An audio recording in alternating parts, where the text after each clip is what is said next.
अध्याय 34 उदी की महिमा भाग 2।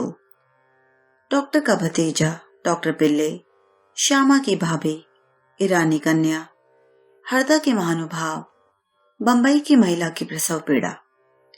इस अध्याय में भी उदी की ही महत्ता क्रमबद्ध है तथा उन घटनाओं का भी उल्लेख किया है जिनमें उसका उपयोग बहुत ही प्रभावकारी सिद्ध हुआ।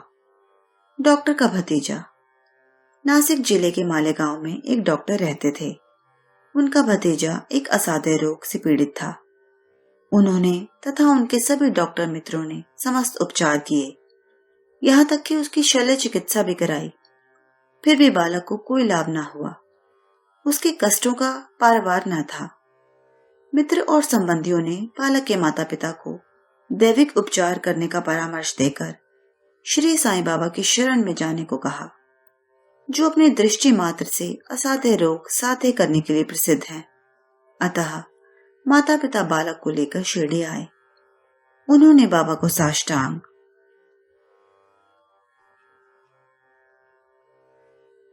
प्रणाम कर श्री चरणों में बालक को डाल दिया और बड़ी नम्रता तथा आदर पूर्वक विनती की कि प्रभु, हम लोगों पर दया करो। आपका संकट मोचन नाम सुनकर ही हम लोग यहाँ आए हैं। दया कर इस बालक की रक्षा कीजिए प्रभु, हमें तो केवल आपका ही भरोसा है। प्रार्थना सुनकर बाबा को दया आ गई और उन्होंने सांत्वना देकर कहा कि जो इस मस्जिद की सीढ़ी चढ़ता है उसे जीवन पर्यंत कोई दुख नहीं होता। चिंता ना करो, यह उदिले उस रोगग्रसित स्थान पर लगाओ। ईश्वर पर विश्वास रखो, वह सप्ताह के अंत में पूर्ण स्वस्थ हो जाएगा। यह मस्जिद नहीं, यह तो द्वारकावती है और जो इसकी सीढ़ी चढ़ेगा उसे स्वास्थ्य और सुख की प्राप्ति होगी तथा उसके कष्टों का अंत हो जाएगा। बालक को बाबा के सामने बिठाया गया। वे उस रोगग्रस्त स्थान पर अपना हाथ फेरते हुए दयापूर्ण दृष्टि से बालक की ओर निहारने लगे। रोगी प्रसन्न रहने लगा और उदी के लेप से बालक थोड़े समय में ही स्वस्थ हो गया। माता पिता अपने को बाबा का ऋणी और कृतज्ञ मानकर बालक को लेकर शिरडी से चले गए। यह लीला देखकर बालक के काका को, जो डॉक्टर थे, महान आश्चर्य हुआ तथा उन्हें भी बाबा के दर्शनों की तीव्र उत्कंठा हुई। इसी समय जब वे कार्यवश बंबई जा रहे थे तभी मालेगांव और मनमाड़ के निकट किसी ने बाबा के विरुद्ध उनके कान भर दिए। इस कारण वे शिरडी जाने का विचार त्याग कर सीधे बंबई चले गए। वे अपनी शेष छुट्टियां अलीबाग में व्यतीत करना चाहते थे, परंतु बंबई में उन्हें लगातार 3 रात्रियों तक एक ही ध्वनि सुनाई पड़ी कि क्या अब भी तुम मुझ पर अविश्वास कर रहे हो। तब डॉक्टर ने अपना विचार बदलकर शिरडी को प्रस्थान करने का निश्चय किया। बंबई में उनके एक रोगी को सांसर्गिक ज्वर आ रहा था, जिसका तापक्रम कम होने का कोई लक्षण दिखाई न देने के कारण उन्हें ऐसा लग रहा था कि कहीं शिरडी की यात्रा स्थगित न करनी पड़े। उन्होंने अपने मन ही मन एक परीक्षा करने का विचार किया कि यदि रोगी आज अच्छा हो जाए तो मैं कल ही शिरडी के लिए प्रस्थान कर दूंगा। आश्चर्य है कि जिस समय उन्होंने यह निश्चय किया, ठीक उसी समय से ज्वर में उतार होने लगा और ताप क्रमशः सामान्य स्थिति पर पहुंच गया। तब वे अपने निश्चय अनुसार शिरडी पहुंचे और बाबा का दर्शन करके उन्हें प्रणाम किया। बाबा ने उन्हें कुछ ऐसे अनुभव दिए कि वे सदा के लिए उनके भक्त हो गए। डॉक्टर वहां 4 दिन ठहरे और उदी तथा आशीर्वाद प्राप्त कर घर वापस आ गए। एक पखवाड़े में ही पदोन्नति पाकर उनका स्थानांतरण बीजापुर को हो गया। भतीजे की रोग मुक्ता ने उन्हें बाबा के दर्शनों का सौभाग्य दिया तथा शिरडी की यात्रा ने उनकी श्री साईं के चरणों में प्रगाढ़ प्रीति उत्पन्न कर दी। डॉक्टर पिल्ले बाबा के एक निष्ठ भक्त थे। इसी कारण बाबा उन पर अधिक स्नेह रखते थे और उन्हें सदा भाऊ कहकर पुकारते तथा हर समय उनसे वार्तालाप करके प्रत्येक विषय में परामर्श भी लिया करते थे। उनकी सदैव यही इच्छा रहती कि वे बाबा के समीप ही बने रहें। एक बार डॉक्टर पिल्ले को नासूर हो गया। वे काका साहब दीक्षित से बोले कि मुझे असहनीय पीड़ा हो रही है और मैं अब इस जीवन से मृत्यु को अधिक श्रेष्ठकर समझता हूँ। मुझे ज्ञात है कि इसका मुख्य कारण मेरे पूर्व जन्मों के कर्म ही हैं। जाकर बाबा से कहो कि वे मेरी यह पीड़ा अब दूर करें। मैं अपने पिछले जन्म के कर्मों को अगले 10 जन्मों में भोगने को तैयार हूँ। तब काका दीक्षित ने बाबा के पास जाकर उनकी प्रार्थना सुनाई। साईं तो दया के अवतार ही हैं। वे अपने भक्तों को के कष्ट कैसे देख सकते थे। उनकी प्रार्थना सुनकर उन्हें दया आ गई और उन्होंने दीक्षित से कहा कि पिल्ले से जाकर कहो कि घबराने की ऐसी कोई बात नहीं। कर्मों का फल 10 जन्मों में क्यों भुगतना पड़ेगा। केवल 10 दिनों में ही 10 जन्मों के कर्म फल समाप्त हो जाएंगे। मैं तो यहाँ तुम्हें धार्मिक और आध्यात्मिक कल्याण देने के लिए ही बैठा हूँ। प्राण त्यागने की इच्छा कदापि न करनी चाहिए। जाओ, पीठ पर लादकर उन्हें यहाँ ले आओ। मैं सदा के लिए उनका कष्टों से छुटकारा कर दूंगा।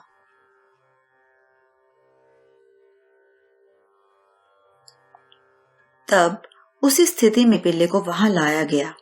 बाबा ने अपनी दाहिनी ओर उनके सिरहाने अपनी गादी देकर सुख से लिटाकर कहा कि इसकी मुख्य औषधि तो यह है कि पिछले जन्मों के कर्मफल को अवश्य ही भोग लेना चाहिए ताकि उनसे सदैव के लिए छुटकारा हो जाए।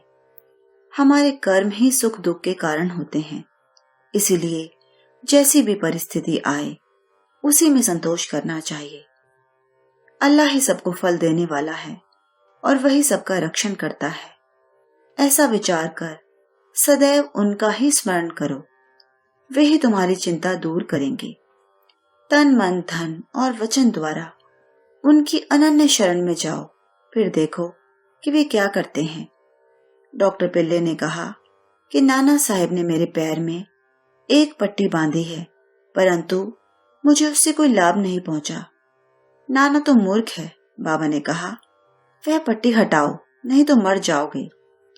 थोड़ी देर में ही कौवा आएगा और वह अपनी चोंच इसमें मारेगा, तब तुम शीघ्र अच्छे हो जाओगे। जब यह वार्तालाप हो ही रहा था कि उसी समय अब्दुल, जो मस्जिद में झाड़ू लगाने तथा दिया बत्ती आदि स्वच्छ करने का कार्य करता था, वहां आया।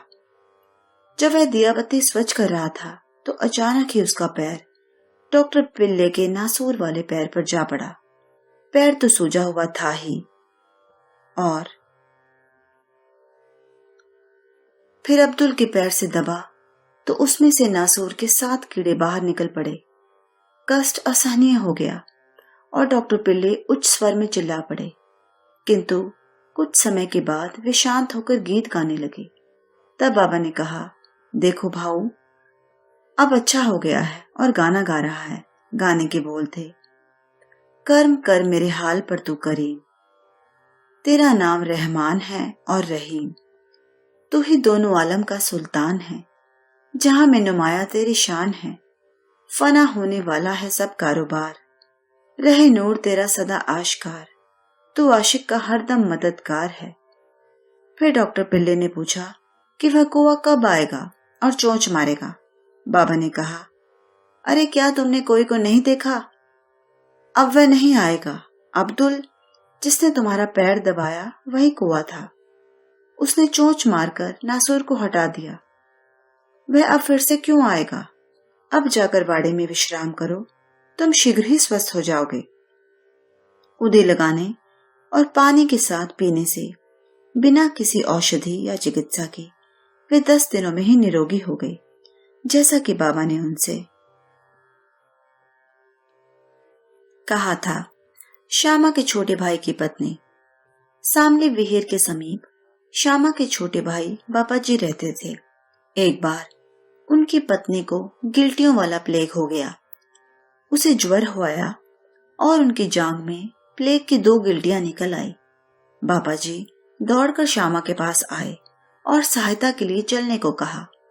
श्यामा भयभीत हो उठे।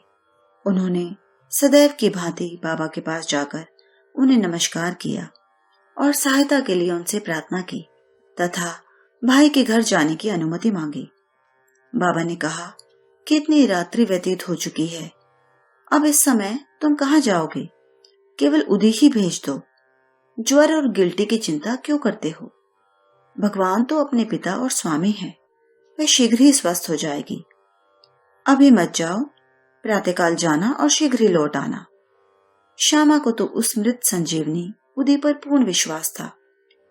उसे ले जाकर उसके भाई ने थोड़ी सी उदी गिल्टी और माथे पर लगाई और कुछ जल में घोलकर रोगी को पिला दी। जैसे ही उसका सेवन किया गया वैसे ही पसीना प्रवाहित होने लगा, ज्वर मन पड़ गया और रोगी प्रगाढ़ निद्रा में निमग्न हो गया। दूसरे दिन बाबा जी ने अपनी पत्नी को स्वस्थ देखकर बड़ा आश्चर्य प्रकट किया कि ना तो ज्वर है और ना गिल्टी का कोई चिन्ह ही। दूसरे दिन जब श्यामा बाबा की आज्ञा प्राप्त कर वहां पहुंचे तो अपने भाई की स्त्री को चाय बनाते देखकर उन्हें बड़ा आश्चर्य हुआ। अपने भाई से पूछताछ करने पर उन्हें पता चला कि बाबा की उदी ने एक रात्रि में ही रोग को समूल नष्ट कर दिया है। तब श्यामा को बाबा के शब्दों का मर्म समझ में आया कि प्रातःकाल जाओ और शीघ्र लौट कर आओ।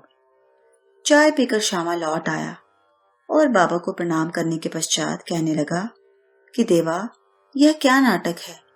पहले बवंडर उठाकर हमें अशांत कर देते हो, फिर हमारी शीघ्र सहायता कर सब ठीक ठाक कर देते हो। बाबा ने उत्तर दिया कि तुम्हें ज्ञात होगा कि कर्म पथ अति रहस्यपूर्ण है। यद्यपि मैं कुछ भी नहीं करता, फिर भी लोग मुझे ही कर्मों के लिए दोषी ठहराते हैं। मैं तो एक दर्शक मात्र ही हूँ। केवल ईश्वर ही एक सत्ताधारी और प्रेरणा देने वाले हैं। वे ही परम दयालु हैं। मैं ना तो ईश्वर हूँ और न मालिक, केवल उनका एक आज्ञाकारी सेवक ही हूँ और सदैव उनका स्मरण किया करता हूँ। जो निर्भिमान होकर अपने को कृतज्ञ समझकर उन पर पूर्ण विश्वास करेगा, उसके कष्ट दूर हो जाएंगे और उसे मुक्ति की प्राप्ति होगी।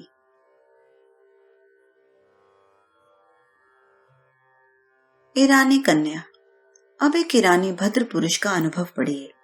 उनकी छोटी कन्या घंटे घंटे पर मूर्छित हो जाया करती थी। उसके दांत कस जाते थे, उसके हाथ पैर ऐंठ जाते और वह बेहोश होकर भूमि पर गिर पड़ती थी। जब नाना प्रकार के उपचारों से भी कोई लाभ ना हुआ, तब कुछ लोगों ने उस ईरानी से बाबा की उदी की बहुत प्रशंसा की और कहा कि वह विलेपार्ला में काका साहिब के पास से ही प्राप्त हो सकती है। तब ईरानी महाशय ने वहां से उदी लाकर जल में घोलकर अपनी बेटी को पिलाई। प्रारंभ में जो दौरे 1 घंटे के अंतर से आया करते थे, बाद में वे 7 घंटे के अंतर से आए और कुछ दिनों के पश्चात तो वह पूर्ण स्वस्थ हो गई। हरदा के एक महानुभाव पथरी रोग से ग्रस्त थे। यह पथरी केवल शल्य चिकित्सा द्वारा ही निकाली जा सकती थी। लोगों ने भी उन्हें ऐसा ही करने का परामर्श दिया। वे बहुत ही वृद्ध तथा दुर्बल थे और अपनी दुर्बलता देखकर उन्हें शल्य चिकित्सा कराने का साहस न हो रहा था। इस हालत में उनकी व्याधि को और इलाज ही क्या था। इसी समय नगर के इनामदार भी वहां आए हुए थे, जो बाबा के परम भक्त थे तथा उनके पास उदी भी थी। कुछ मित्रों के परामर्श देने पर उनके पुत्र ने उनसे कुछ उदी प्राप्त कर अपने वृद्ध पिता को जल में मिलाकर पीने को दी। केवल 5 मिनट में ही उदी के पेट में जाते ही पथरी मूत्रेंद्रिय के द्वार से बाहर निकल गई और वह वृद्ध शीघ्र ही स्वस्थ हो गया। बंबई की महिला की प्रसव पीड़ा। बंबई की कायस्थ प्रभु जाति की एक महिला को प्रसव काल में असहनीय वेदना हुआ करती थी। जब वह गर्भवती हो जाती तो बहुत घबराती और किंग कर्तव्य मूढ़ हो जाया करती थी। इसके उपचारार्थ संत श्री राम मारुति ने उसके पति को सुझाव दिया कि यदि इस पीड़ा से मुक्ति चाहते हो तो अपनी पत्नी को शिरडी ले जाओ। पुनः जब उसकी स्त्री गर्भवती हुई तो वे दोनों पति पत्नी शिरडी आए और वहां कुछ मास ठहरे। वे बाबा की नित्य सेवा करने लगे। उन्हें बाबा के सत्संग का भी बहुत लाभ हुआ। कुछ दिनों के पश्चात जब प्रसव काल समीप आया, तब सदैव की भांति गर्भाशय के द्वार में रुकावट के साथ अधिक वेदना होने लगी। उनकी समझ में नहीं आता था कि अब क्या करना चाहिए। थोड़ी ही देर में एक पड़ोसिन आई और उसने मन ही मन बाबा से सहायता की प्रार्थना कर जल में उदी मिला उसे पीने को दी।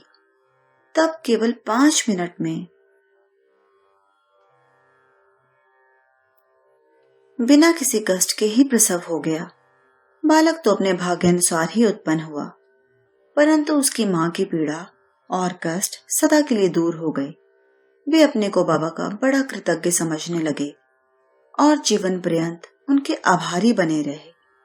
श्री सद्गुरु साईनाथ अर्पणमस्तु। शुभम भवतु।